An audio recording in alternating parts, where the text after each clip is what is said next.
हरे कृष्णा, राधे राधे। मित्रों, आप सबका मेरे YouTube चैनल पे स्वागत है। मित्रों, आज मैं आप सबको फागुन मास के कृष्ण पक्ष की विजय एकादशी का व्रत सुनाने वाला हूँ। इस बार एकादशी का व्रत 24 फरवरी दिन सोमवार को मनाया जाएगा। इसको विजय एकादशी का नाम से जाना जाता है। इसका नाम विजय एकादशी क्यों पड़ा, इस व्रत को करने से क्या फल प्राप्ति होती है एवं इस व्रत को सबसे पहले किसने किया था, ये सब आप सबको इस कथा में ज्ञात होगा। तो चलिए कथा को यहीं पे प्रारंभ करते हैं। बोलिए जय श्री कृष्णा, जय गणेश भगवान की, जय माता पार्वती। एक बार युधिष्ठिर ने पूछा, वासुदेव, फागुन मास के कृष्ण पक्ष में किस नाम की एकादशी होती है, कृपया करके बतलाइए। भगवान श्री कृष्ण बोले, युधिष्ठिर, एक बार नारद जी ने कमल के आसन पर विराजमान होने वाले ब्रह्मा जी से प्रश्न किया, सूर्यश्रेष्ठ फागुन के कृष्ण पक्ष में जो विजया नाम की एकादशी होती है, कृपया उसके पुण्य का वर्णन कीजिए। ब्रह्मा जी ने कहा, नारद सुनो, मैं एक उत्तम कथा सुनाता हूँ जो पापों का अपहरण करने वाली है। यह व्रत बहुत ही प्राचीन, पवित्र और पापनाशक है। यह विजया नाम की एकादशी राजाओं को विजय प्रदान करती है, इसमें तनिक भी संदेह नहीं है। पूर्व काल की बात है, भगवान श्री रामचंद्र जी 14 वर्ष के लिए वनवास में गए और वहां पंचवटी में सीता तथा लक्ष्मण के साथ रहने लगे। वहां रहते समय रावण ने चपलतावश विजयात्मा से श्री राम की तपस्विनी पत्नी सीता को हर लिया। उस दुख से श्री राम व्याकुल हो उठे। उस समय सीता की खोज करते हुए वे वन में घूमने लगे।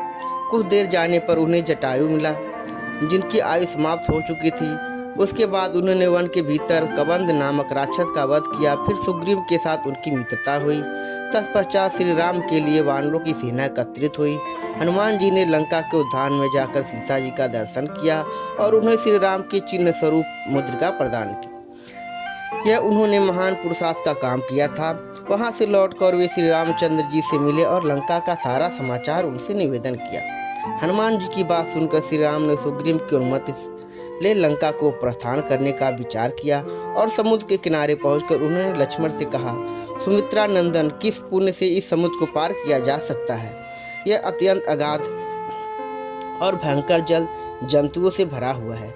मुझे ऐसा कोई उपाय नहीं दिखाई देता जिससे इसको सुगमता से पार किया जा सके। लक्ष्मण बोले, महाराज, आप ही आदिदेव और महापुरुष पुरुषोत्तम हैं, आपसे क्या छिपा है? यहाँ द्वीप के भीतर वकदालभ नामक मुनि रहते हैं। वहाँ से आधे योजन की दूरी पर उनका आश्रम है। रघुनंदन, उस प्राचीन मुनीश्वर के पास जाकर उन्हीं से इसका उपाय पूछिए। लक्ष्मण की यह अत्यंत सुंदर बात सुनकर श्री रामचंद्र जी महामुनि वकदालभ से मिलने के लिए गए। वहां पहुंचकर उन्होंने मस्तक झुकाकर मुनि को प्रणाम किया। मुनि उनको देखते ही पहचान गए कि ये पुराण पुरुषोत्तम श्री रामचंद्र जी हैं, जो किसी कारणवश मानव शरीर में अवतरित हुए हैं। उनके आने से महर्षि को बहुत प्रसन्नता हुई। उन्होंने पूछा, श्री राम, आपका कैसे यहाँ आगमन हुआ? श्री राम बोले, ब्राह्मण, आपकी कृपा से राक्षसों सहित लंका को जीतने के लिए सेना के साथ समुद्र के किनारे आया हूँ। मुनीश्वर, अब किस प्रकार समुद्र पार किया जा सकता है, वह सब उपाय बतलाइए, मुझ पर कृपा कीजिए।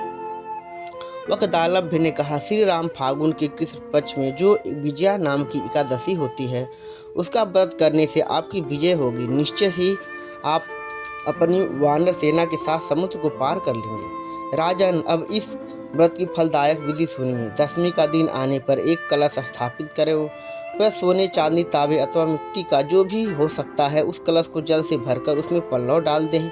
उसके ऊपर भगवान नारायण के सुवर्णमयी विग्रह की स्थापना करें। फिर एकादशी के दिन प्रातः काल स्नान करें। कलश को पुनः विस्तार पूर्वक स्थापित करें। माला, चंदन, सुपारी तथा नारियल आदि के द्वारा विशेष रूप से उसका पूजन करें। कलश के ऊपर सप्तधान्य और जौ रखें। गंध, धूप, दीप और भांति भांति के नैवेद्य से पूजन करें। कलश के सामने बैठकर वह सारा दिन उत्तम कथा वार्ता आदि के द्वारा व्यतीत करें तथा रात में जो भी वहां जागरण करें। अखंड व्रत की सिद्धि के लिए घी का दीपक जलाएं। फिर द्वादशी के दिन सूर्योदय होने पर उस कलश को किसी जलाशय के समीप, नदी, झरने या पोखरी के तट पर ले जाकर स्थापित करें एवं उसकी विधिवत पूजा करके देव प्रतिमा सहित उस कलश को देव वेद देता ब्राह्मण के लिए दान कर दें। महाराज, कलश के साथ ही और भी बड़े बड़े दान देने चाहिए। श्री राम, आप अपने यूतपतियों के साथ इसी विधि पूर्वक से विजया नाम का व्रत कीजिए, इससे आपकी विजय होगी। ब्रह्मा जी कहते हैं नारद। यह सुनकर श्री रामचंद्र जी ने मुनि की कथानुसार उस समय विजया नाम की एकादशी व्रत किया। उस व्रत के करने से श्री रामचंद्र जी विजयी हुए। उन्होंने संग्राम में रावण को मारा, लंका पर विजय पाई और सीता को प्राप्त किया। बेटा, जो मनुष्य इस विधि से व्रत करते हैं उन्हें इस लोक में विजय प्राप्त होती है और उनका परलोक भी अच्छा बना रहता है।